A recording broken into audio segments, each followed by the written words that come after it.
Hey, what's up, people? Piz out here, and today I want to talk to you guys about the newly released horror thriller Lights Out from writer-director David F. Sandberg. And the movie focuses on a semi-estranged, dysfunctional family who are being terrorized by a sinister entity that can only be seen when the lights are out.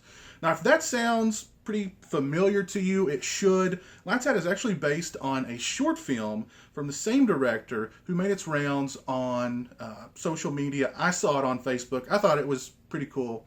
And now, after seeing the full-length movie based on the short film, I kind of think it should have just stayed a short film.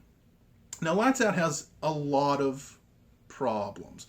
Number one, there's just not enough material here, not enough meat on the bone to justify a full-length movie. And when I say a full-length movie, if it's 90 minutes at the most, I would be shocked. It didn't feel like a 90-minute movie at all. It felt like it was just absolutely racing to get to the third act. Now, the third act of the movie is strong. However, the first two acts leading up to it are really, really just flat. And we have good actors in this film. Maria Bello, who plays the mother, does a good job. She's good in pretty much anything. The young actor who plays her son did a really good job, I thought. The daughter character was not bad. Strangely enough, the ostensible throwaway character, the boyfriend character in the movie, who the moment I saw him, I was like, oh, this guy is dead. This guy is so dead. They did throw a nice curveball at us with him, and he actually turns out to be, in my opinion, the most likable character in the entire movie. But there's just not enough meat there, not enough material for the actors. And the movie really tries to stress this broken family relationship and all the bad blood between the mother and the sister. And just as it's about to kind of give us some depth there and really draw us into that relationship and make us care about those characters and the resolution of that relationship, the movie just kind of breaks away. No, we've got to hurry up. We've got to hurry it along. We've got to go. Another major problem with this movie is that it's not scary in the least, nor did it seem that they were trying to make the movie scary. There's no suspense. There's no tension. And with a movie like this, with a gimmick like, a entity that can only be seen when the lights are out, I was expecting boo scare after boo scare after boo scare. I can only remember two in the movie. And not very good boo scares, really, at that. So you don't create suspense. You don't create tension. The characters we kind of almost care about, but not really. There's not enough depth there. So we don't care. The threat doesn't seem like a real serious threat. And it's a threat to characters that we really don't know or really care that much about. And now I know, from what I've read, and I don't know if people were just blowharding or what, but the people making this film, behind this film, were saying that this character, this Diana character, this entity that can only be seen when the lights are out, they want to make her the next Freddy Krueger. They want to make her the next big horror icon and just make a series all around her. And I can't imagine that happening. Take Freddy, for instance. We all know Freddy's backstory. We all know Freddy's history. It's a compelling history. We all know, everything leading up to Freddy becoming the dream demon Freddy that we all know and love.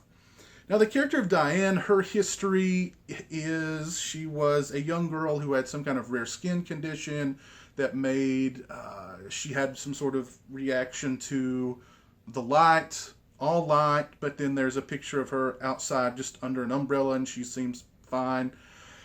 And she's in this mental hospital, and so they decide to do some tests on her, and of course they expose her directly to light and she somehow combusts. Now, that would actually, if that was the only history behind Diana, she could at least be a semi-sympathetic killer. But then they throw in there, no, she was also evil. She was also an evil little girl. So she deserved to spontaneously combust under these lights from these crazy hack doctors who were doing some sort of test on her. And even though she had an aversion to light that could possibly kill her, the testing involved her being strapped down and exposed directly to light.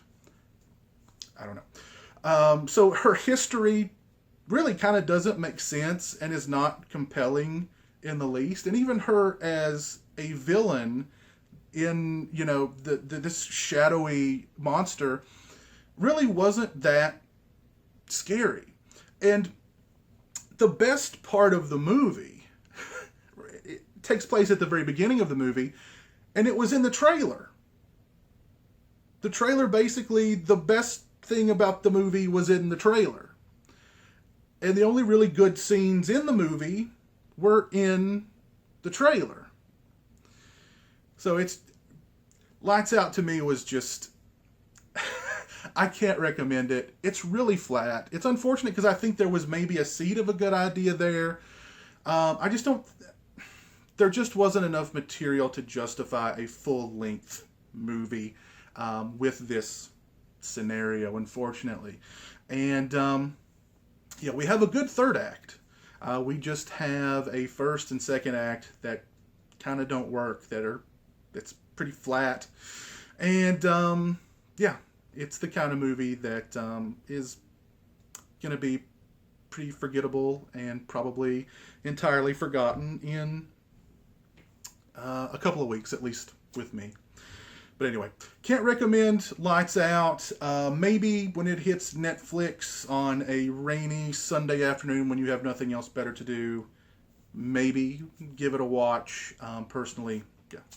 You're not missing much, in my opinion. So anyway, if you saw Lights Out, please let me know what you thought of it in the comments section below. As always, thanks so much for watching. If you liked the video, please give it a thumbs up.